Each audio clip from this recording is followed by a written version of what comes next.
2024 সালে ঢাকা বোর্ডের এইচএসসি সমমানের পরীক্ষা নিয়ে দুঃসংবাদ জানালো ঢাকা বোর্ডের চেয়ারম্যান তপন কুমার সরকার। প্রিয় শিক্ষার্থীরা, সামনে যে তোমাদের 30শে জুন এইচএসসি পরীক্ষাটা অনুষ্ঠিত হতে যাচ্ছে, তোমরা কিন্তু বেশিরভাগ স্টুডেন্ট এইচএসসি পরীক্ষা 30শে জুন না দেওয়ার পক্ষে। তোমরা এখনও কিন্তু চাচ্ছ 30শে জুন পরীক্ষাটা যাতে স্থগিত হয়ে যায়, কিন্তু এরই মাঝে ঢাকা বোর্ডের চেয়ারম্যান তপন কুমার সরকার তোমাদের একটি বার্তা দিয়েছে। সেটা কিন্তু শুধুমাত্র ঢাকা বোর্ডের জন্যই কিন্তু বার্তাটা দিয়েছে, তাই অন্য বোর্ডের শিক্ষার্থীদের হতাশ হওয়ার কোনো বিষয় নেই। এবার আমরা মূল টপিকে চলে যাব। উনি আসলে কি বলেছেন, উনি একদম রিসেন্টলি কিন্তু এই বার্তাটা প্রকাশিত হয়েছে। আজকে 23 জুন এই বার্তাটা কিন্তু তিনি প্রকাশ করেছেন।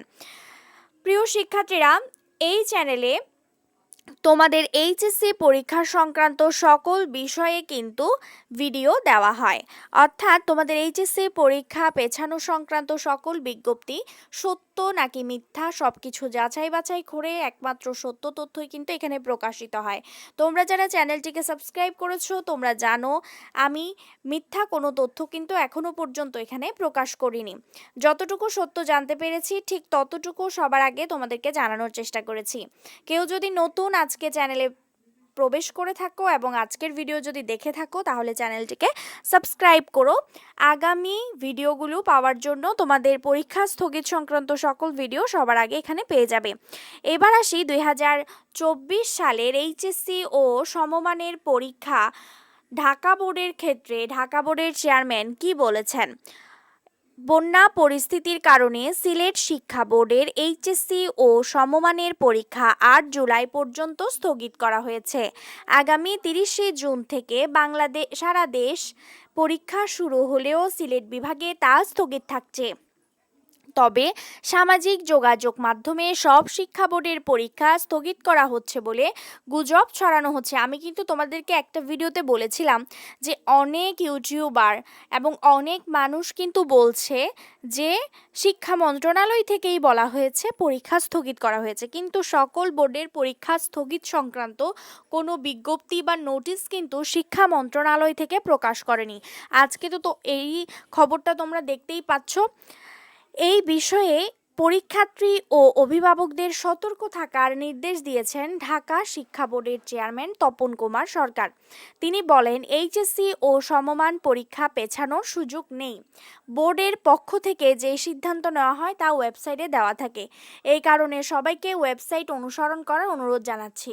অর্থাৎ ঢাকা বোর্ডের পরীক্ষা কিন্তু স্থগিত করার কোনো কিন্তু সম্ভাবনা নেই বলছেন ঢাকা বোর্ডের চেয়ারম্যান। এইদিকে বোর্ডের প্রকাশিত বিজ্ঞপ্তিতে বলা হয়েছে 9 জুলাই থেকে যেই পরীক্ষাগুলো হওয়ার কথা ছিল সেগুলো সিলেট বিভাগেও যথারীতি অনুষ্ঠিত হবে, আর স্থগিত পরীক্ষার সময়সূচি পরে জানানো হবে।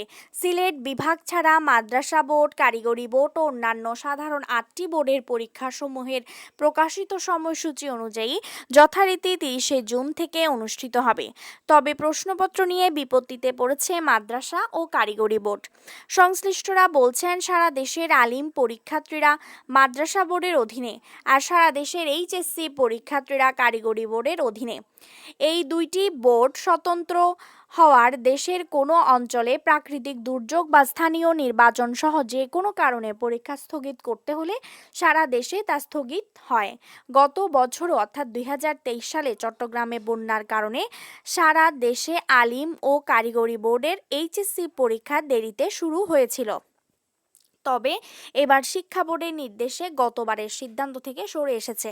অর্থাৎ দেখো, 2023 সালে যে চট্টগ্রামের কয়েকটা পরীক্ষা যে স্থগিত করে পরবর্তীতে যে পরীক্ষা নেওয়া হয়েছিল, কিন্তু 2024 সালে ঢাকা বোর্ডের ক্ষেত্রে বা অন্য কোনো বোর্ডের ক্ষেত্রে এখনো পর্যন্ত কিন্তু সেরকম কোনো নির্দেশনা জারি হয়নি। তবে তার মানে এটা নয় যে পরবর্তীতে কোনো নির্দেশনা জারি হবে না, কারণ আমরা গতকালকের একটা খবরে দেখেছি আবহাওয়াবিদ জানিয়েছে 25 তারিখের পর কিন্তু আমাদের দেশের বন্যার পরিস্থিতি আরও খারাপ হবে এবং আরও ভারী বৃষ্টিপাত হতে পারে। অর্থাৎ বন্যা পরিস্থিতি কিন্তু পরবর্তীতে অর্থাৎ 25 সালের পরে কিন্তু 25 তারিখের পরে কিন্তু তোমাদের আরও খারাপ হতে পারে। তাই ওই সময় পরীক্ষা নেওয়াটা অনেকটাই কষ্টসাধ্য বিষয় হবে, যেটা আশা করছি শিক্ষা মন্ত্রণালয়ের নজর এড়াবে না। তো প্রিয় শিক্ষার্থীরা, এই সকল বিষয় চিন্তা করে তোমরা ভেবে দেখো যে তোমরা নিজেরাও চাও না যে 30 তারিখ তোমাদের পরীক্ষাটা হোক, কারণ তোমাদের প্রিপারেশন অতটা ভালো না, আমি যেটা বুঝতে পেরেছি।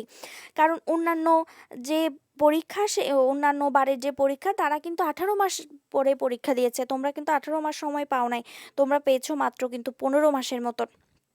প্রিয় শিক্ষার্থীরা, তোমাদের জন্য আমাদেরও রয়েছে অনেক অনেক শুভকামনা। আমরাও তোমাদের পাশে আছি, আমরাও চাচ্ছি যাতে তোমরা যেরকম বলতেছো সেরকমই যাতে হয়। এইচএসসি পরীক্ষা যাতে এখন না নিয়ে আরও কয়েকটা দিন পরে নেওয়া হয়, অন্তত 1 মাস বা 2 মাস পেছানো হোক, এটা আমাদেরও দাবি এবং আশা করছি শিক্ষা মন্ত্রণালয় এটা মেনে নেবে। তোমরা কিন্তু হাল ছেড়ে দিও না। তোমরা যদি চাও যে পরীক্ষাটা এখন না দিতে, তাহলে অবশ্যই তোমাদের কথা মতোই কিন্তু পরীক্ষাটা নেওয়া বন্ধ করা দরকার। কারণ পরীক্ষাটা যে তোমাদেরকে নিয়েই তো ওরা, যে শিক্ষা মন্ত্রণালয় তো তোমাদেরকে নিয়েই পরীক্ষাটা দিবে, শিক্ষা মন্ত্রণালয় তো আর নিজেরা পরীক্ষা দিবে না, তাই না? তাই তোমরা যদি পরীক্ষা দিতে না চাও, তাহলে তো কি করে তারা পরীক্ষা নিবে? প্রিয় শিক্ষার্থীরা, তোমরা যেটা চাও সেই বিষয়ে তোমরা সতর্ক হও এবং পরবর্তীতে এই ধরনের এইচএসসি পরীক্ষা পেছানো সংক্রান্ত কোনো বিজ্ঞপ্তি বা এইচএসসি পরীক্ষা নিয়ে কোনো বিজ্ঞপ্তি প্রকাশিত হলে আমি অবশ্যই আমার ভিডিওর মাধ্যমে বলে দেব। আজকের ভিডিও ভালো লাগলে একটা লাইক করো, তোমার মতামত অবশ্যই কমেন্টে জানাবে।